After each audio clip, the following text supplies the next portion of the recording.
El surgimiento hace miles de años de una cadena de volcanes y altas montañas dio lugar a la creación de una prodigiosa cuenca que alojó en su seno 5 lagos que dieron vida a pueblos, barrios, villas y ciudades. Al paso de los siglos han ido conformando la Ciudad de México, una de las más grandes, complejas y bellas del mundo. Esto es Crónicas y Relatos de México.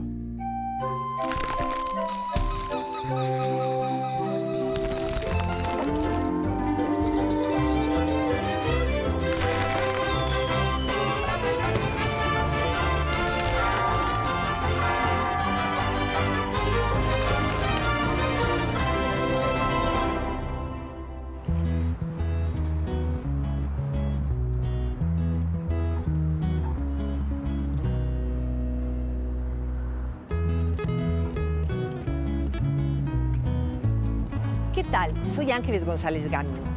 Bienvenidos a Crónicas y Relatos de México. El auge económico que tuvo la Ciudad de México a fines del siglo XIX propició la creación de almacenes a la manera de los que habían surgido en grandes ciudades como Nueva York, Londres, París. Asimismo, nacieron negocios especializados con mercancía muy refinada. Muchos de estos negocios centenarios de gran tradición aún existen y siguen ofreciendo un eficaz y atento servicio a sus antiguos y nuevos clientes. Hoy los invito a que visitemos varios de ellos que se encuentran en el centro histórico de la Ciudad de México.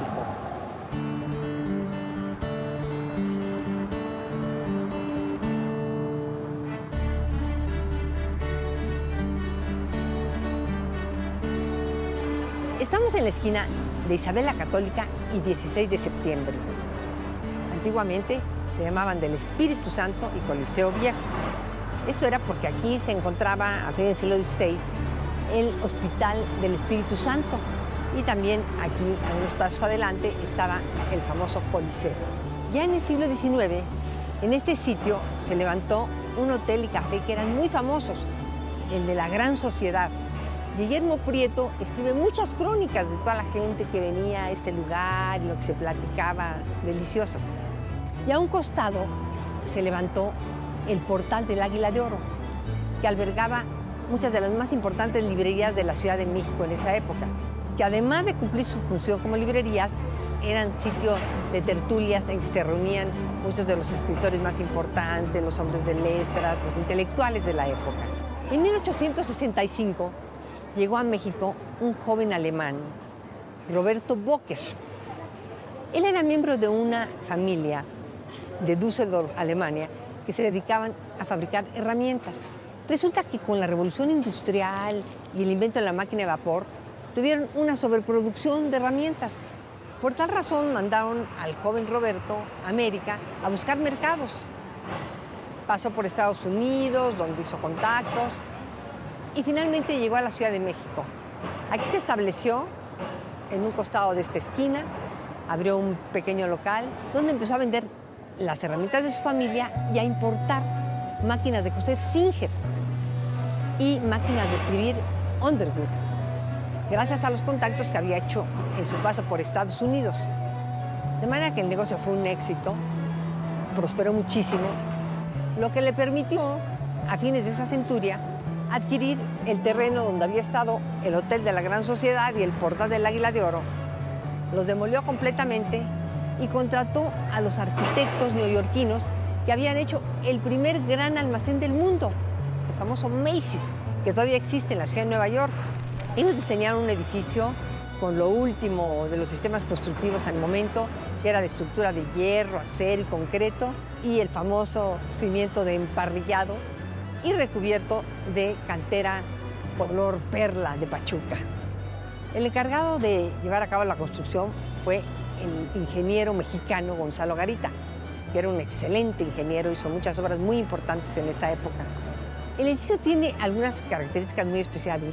Por supuesto, una fachada muy bella, como podemos ver, los ventanales son de unos grandes arcos de doble altura, con una herrería muy bonita, con decoraciones y aplicaciones de bronce.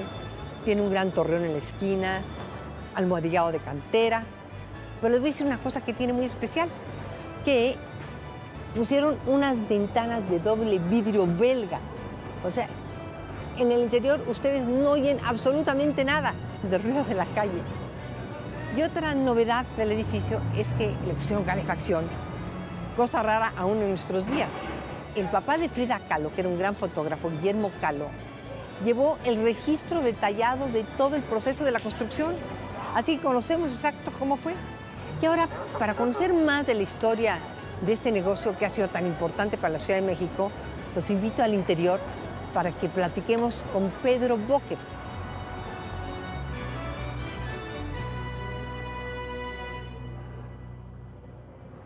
Pedro, gracias por recibirnos aquí en este hermosísimo sitio que es prácticamente palaciego. Efectivamente, en 1898 ya no cabía la herramienta y toda la mercancía que tenía mi bisabuelo en la empresa Roberto Boker y compañía a una cuadra de aquí en Venustiano Carranza, Isabel la Católica.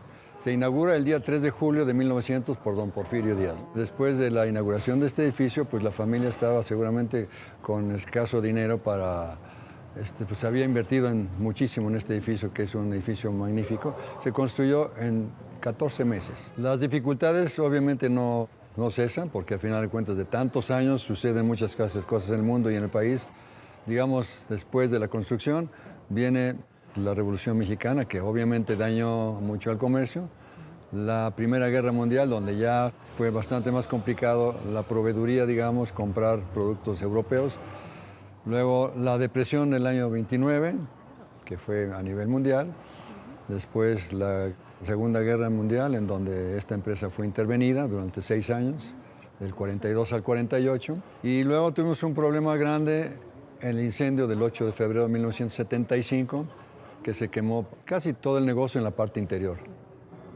Pudimos restablecernos después de reconstruir el edificio. Me llama la atención ahora muchísimo estas navajas que tienes para supercoleccionistas. Platícanos de eso, por favor, tenemos porque es algo... de la marca Arbolito, ellos han sacado navajas y cuchillos con acero damasquinado, que es un acero que le da a la hoja un acabado como veta, digamos, muy bonita, con cachas también muy bonitas. Tenemos lo más exquisito, digamos, cachas de dinosaurio, cachas de mamut, todo certificado, o sea, viene el certificado de origen de las cachas, que pues es una cosa que prácticamente nadie tiene, ¿no? Oye, Pedro, pues a mí me gustaría mucho que nos enseñaras algún otro espacio que tiene tantos fascinantes este gran edificio. Con mucho gusto.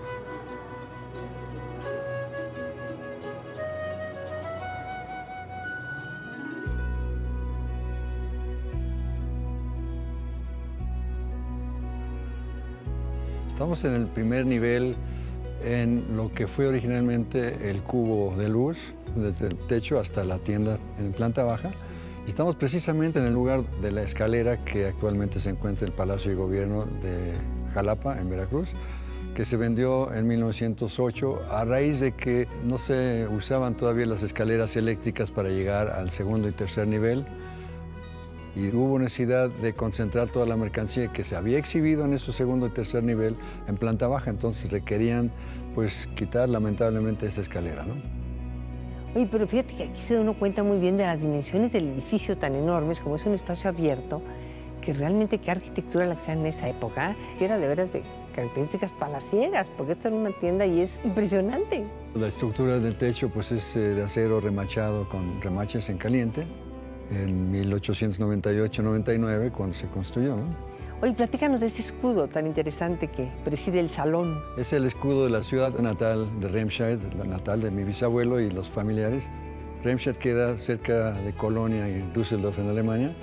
Es una ciudad que desde muchos años atrás, o siglos atrás, se fabrican herramientas de todo tipo, manuales agrícolas y de medicina. Sin duda es uno de los negocios de más tradición del centro histórico. Pues nosotros seguimos en Crónicas y Relatos de México.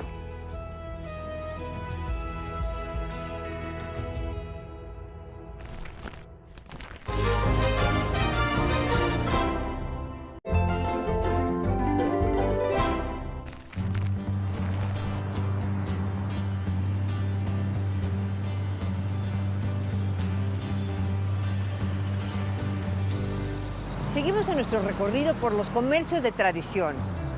Estamos en la esquina de 20 de noviembre y Venustiano Carranza, enfrente del almacén El Palacio de Hierro. En los años 30 del siglo XIX comenzaron a llegar a México un grupo de franceses que venían de una región llamada la Barceloneta, que se encuentra en la frontera entre los Alpes suizos, italianos y Francia. Allá se dedicaban al comercio de la lana, realizaban ropa que vendían por toda Europa, y al llegar a México se dedicaron a la misma actividad. Establecieron fábricas de tela, ropa y recorrieron todo el país vendiendo su mercancía. Fueron conocidos como los barcelonets. A fines del siglo XIX, que había un gran auge económico, decidieron que era el momento de crear un almacén moderno. Se asociaron el señor Tron y el señor Letó, quienes tenían un cajón de ropa, como le decían aquí, en los portales de las Flores, en el Zócalo. Adquirieron un predio en lo que ahora se llama 5 de Febrero y Venustiano Carranza, y levantaron allí un almacén de 5 pisos, con una estructura muy moderna de concreto y hierro, y sus cimientos de viguetas emparrilladas con la técnica de Chicago, y comenzaron a tener un gran éxito. En 1914 padecieron un incendio y aprovecharon para ampliarse a esta calle que entonces se llamaba San Bernardo y ponerle una linda decoración que todavía podemos apreciar con estilo Art Deco y algo de Art Nouveau, que se aprecia muy bien en una linda decoración de mosaiquitos diminutos, muy coloridos y con detalles de oro, en los que están los letreros de la mercancía que vendían y que ellos mismos fabricaban. Y ahora quiero que me acompañen al interior, porque les tengo una sorpresa. Hay una belleza que pocos conocen. Acompáñenme.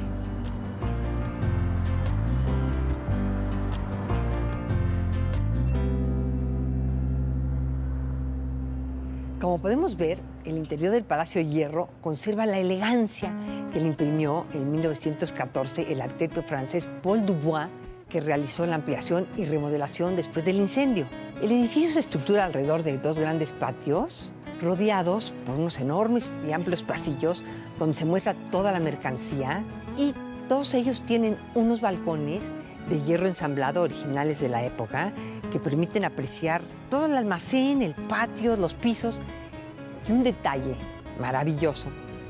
Vean ustedes, estos plafones con emplomados de vidrio en tonos amarillos, lilas, que muestran flores y con sus detalles en azules, turquesas y verdes. Una verdadera belleza. Lo realizó en Francia Jacques Gruber. En este lugar, fíjense que es bien interesante porque nos cuentan las crónicas de la época que aquí vivían los empleados. Dicen, en unas amplias y espaciosas habitaciones en que no faltaba ni la luz ni el aire, limpísimas y muy cómodas. También tenían su gran comedor, que actualmente es un restaurante, lo cual es muy agradable porque permite venir a tomar un cafetín y disfrutar de los hermosos plafones. Y les voy a decir lo que fue la gran novedad cuando abrió el Palacio de Hierro, que fue el primero de los grandes almacenes, que estableció precios fijos. Eso no se imaginan el revuelo que causó, porque hasta esa época todas las tiendas, hasta las más elegantes, eran de regateo. La gente llegaba y siempre ofrecía menos, ofrecía más, como vemos actualmente todavía en mercados y en lugares así. Así que esto fue la gran innovación, que sigue, como vemos, totalmente vigente. Y ahora quiero que me acompañen a visitar otro lugar que es, en todos los sentidos, muy dulce.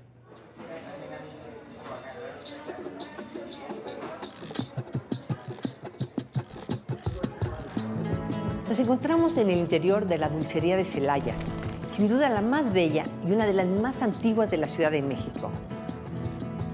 Este lugar nació en 1874, en un local que se encontraba situado en la avenida Plateros, hoy Madero. A fines de esa centuria, Porfirio Díaz decidió mandar ampliar la avenida 5 de Mayo para que a las fiestas del centenario la Ciudad de México estrenara una gran avenida muy moderna, muy amplia, que desembocara en un gran teatro, que es el que ahora conocemos como Bellas Artes. Para ello mandó destruir el Teatro Nacional, que cerraba la calle aquí a la altura de Bolívar. El dueño de la dulcería Celaya, con muy buen ojo, decidió aprovechar la nueva avenida y adquirió un predio en donde mandó construir un local muy al estilo de la época, totalmente afrancesado. Increíblemente, conserva toda la decoración original, con sus vitrinas originales, con sus marcos de madera, el piso primoroso de mosaico decorado, unos grandes espejos con marcos dorados, sus vidrios biselados y en el techo y el plafón una deliciosa y garigoleada yesería estilo rococó que compite con las formas de muchas de las golosinas y dulces que aquí se venden. Estos vienen de todo el país, aunque bueno, les diré el secretito, ya no. Anteriormente así sucedía, pero resulta que por el viaje tan largo y el empaque, lo que ustedes quieran, muchas veces no estaban muy frescas. De manera que los dueños de la dulcería decidieron conseguir las recetas originales y exactamente los mismos ingredientes, y con ellos hicieron un taller aquí en la Ciudad de México, en donde cotidianamente elaboran todo lo que aquí se vende. Esto, como se imaginarán, garantiza la absoluta frescura. Vemos aquí toda una variedad que de verdad es impresionante, porque estos dulces, algunos de ellos datan prácticamente de la época virreinal. Fueron de los que inventaron las monjas, con todos los ingredientes, tanto locales como las mieles de agave, el pulque mismo, las tunas, con lo que vino tanto de Europa. Fundamentalmente los españoles, ya sabemos, trajeron la caña de azúcar, de lo cual se sacó el dulce, y todo lo que venía de Asia, por el lado de China. Las nueces, los piñones, la canela, todas esas delicatessen que le dan su toque tan especial a la dulcería mexicana. Por supuesto, también no podemos olvidar las frutas. Aquí lo pueden encontrar cristalizadas, en ates, en conservas, en jaleas, en mermeladas. Ya saben, las mil formas que hemos inventado en México para aprovechar las frutas. Quiero me trae a la mente lo que dijo la marquesa Calderón de la Barca, esa famosa inglesa que en el siglo XIX vive en México y manda unas cartas describiendo cómo era la vida de la ciudad. Y dice, en este país el postre cuelga de los árboles. En fin, estamos en el paraíso del dulce. Seguimos en Crónicas y Relatos de México.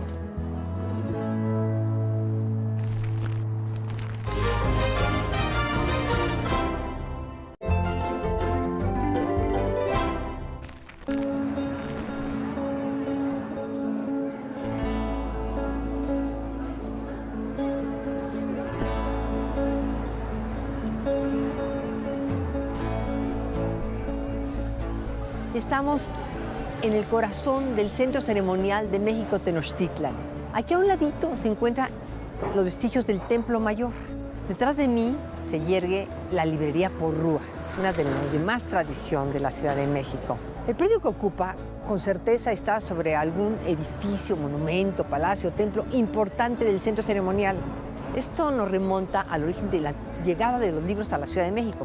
Por supuesto que ya había desde antes, ¿verdad? Todos los que llamamos ahora códices, que eran los libros de los antiguos mexicanos. Fue muy poco después de la conquista cuando empiezan a llegar los primeros libros que los piden, entre otros, las órdenes religiosas para usarlos para la evangelización. Recordemos que Fray Juan de Zumárraga, tan tempranamente como el año de 1539, manda a traer la primera imprenta de América para hacer catecismos en lenguas indígenas. En ese entonces el intercambio de libros era básicamente entre particulares, también los adquirían las bibliotecas de los conventos. Fue en el siglo XVII cuando ya se empezaron a vender en los mercados. Fíjense que es muy interesante porque dicen las crónicas que ponieron las pulperías, que eran así como las tiendas de abarrotes que vendía de todo. Había un canasto en que había, por decirles, papas, otro con maíz y otro con libros. Ya en el siglo XVIII van a tomar mucho impulso las imprentas y ya ahí en las famosas imprentillas se va a hacer la venta de libros. Pero las librerías como tales, como sitios en donde nada más se venden libros, van realmente a desarrollarse en el siglo XIX y van a proliferar, porque además de ser lugares donde la gente podía adquirir los libros, se volvieron sitios de encuentro, de tertulia. Por ejemplo, hablan mucho las crónicas de la tertulia de Andrade, donde iba don Lucas Alamán, don Manuel Paino, Orozco Iberra y, por supuesto, los antiguos cronistas de la ciudad. Y ahora los quiero invitar a que me acompañen al interior de la librería Porrúa, que es una de las de más tradición, para que conozcamos su rica historia. Acompáñenme.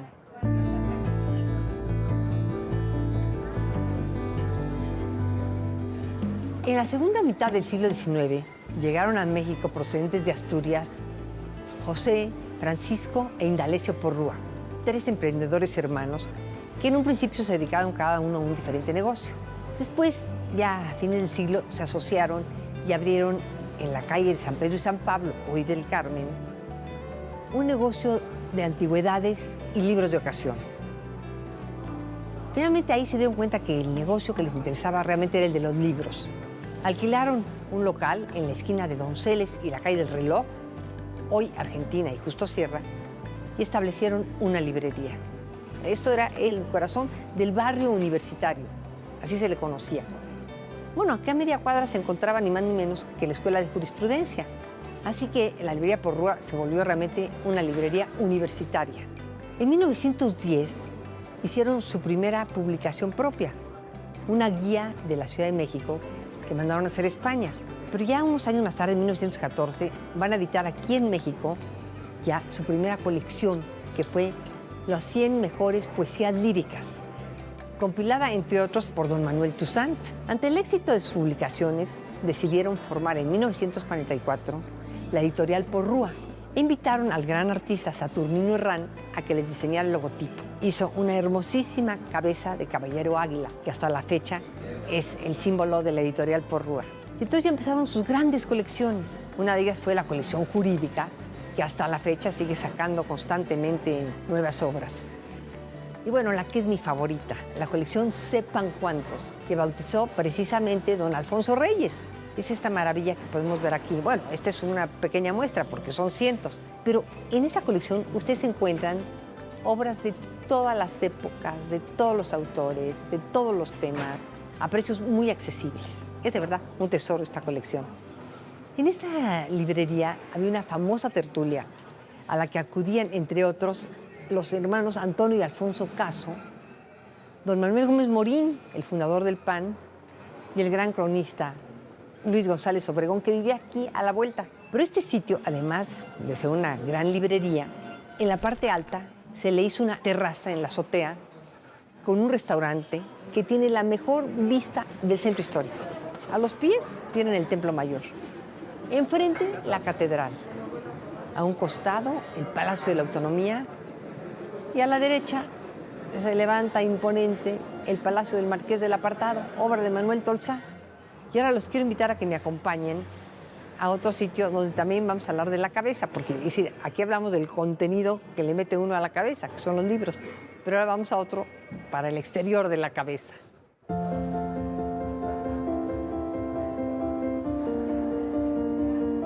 Los que no se cuecen la primera hervor seguro recordarán un anuncio que se veía por todas partes que rezaba: de Sonora a Yucatán usan sombreros Tardán. En 1880, el empresario de origen francés, François Dallet, conoció en el Café El Cazador a su paisano, el señor Charles Tardán, y le propuso abrir juntos una sombrerería. Alquilaron un local en el Portal de Mercaderes, que se encuentra exactamente enfrente de Palacio Nacional. Ahí empezaron el negocio importando sombreros de Europa. Como era muy exitoso, decidieron hacerlos aquí, abrieron una pequeña fábrica y compraban algunos materiales extranjeros, por ejemplo, la palma toquilla la traían de Ecuador para hacer los famosos sombreros Panamá. De Europa traían el pelo de una liebre muy fina para hacer los famosos sombreros de fieltro. El negocio creció tanto que decidieron traerse a los hermanos del señor Tardán de Francia y de esa manera empezaron a hacer crecer enormemente el negocio y finalmente ya a fines de ese siglo, en 1899, los Tardán decidieron comprarle su parte del negocio al señor Dallet, y así nace la empresa Tardán Hermanos. El auge de la empresa fue realmente durante el Porfiriato, en que no era una opción, era una obligación usar sombrero. Todos los señores, desde el más encumbrado empresario político hasta el más humilde empleado, usaban sombrero. Esto los llevó a abrir sucursales en muchos estados del país, pero en los años 60 del siglo XX la cosa empezó a decaer porque la moda del sombrero comenzó a hacerse obsoleta. De manera que cerraron la fábrica, quitaron las sucursales y con trabajo sobrevivió el original local del Zócalo. Pero ya en la década de los años 2000, la empresa tuvo un levantón. Volvieron a abrir un taller que finalmente ya se convirtió en una fábrica. Empezaban a hacer sus propios modelos, ya con una técnica mucho más avanzada. En 2008 decidieron remodelar el negocio. Le abrieron un pequeño café, un área de descanso, cambiaron las viejas vitrinas y empezaron a diseñar nuevos modelos. Actualmente ofrecen alrededor de 50 diferentes clases de sombreros que incluyen, eso sí, cachuchas y boinas. Pues les voy a decir la maravilla que conservan aquí. Un conformador. Si ustedes lo ven, van a decir, ay, ¿qué es ese aparato que parece una cosa de tortura medieval? Pues resulta que ese objeto se lo colocan en su cabeza y con unas agujas móviles, adentro se le pone un pequeño cartón y esas van tomando exactamente la forma de su cabeza. De manera que después ponen ahí el sombrero y este aparato le da exactamente la forma. Eso no es una frivolidad como podría pensarse, ya que si ustedes se fijan, todos tenemos una cabeza diferente. De manera que esto le va a dar la forma al sombrero exacto de su cabeza y le va a embonar como un guante. Imagínense qué maravilla, un sombrero a la medida exacta de su cabeza.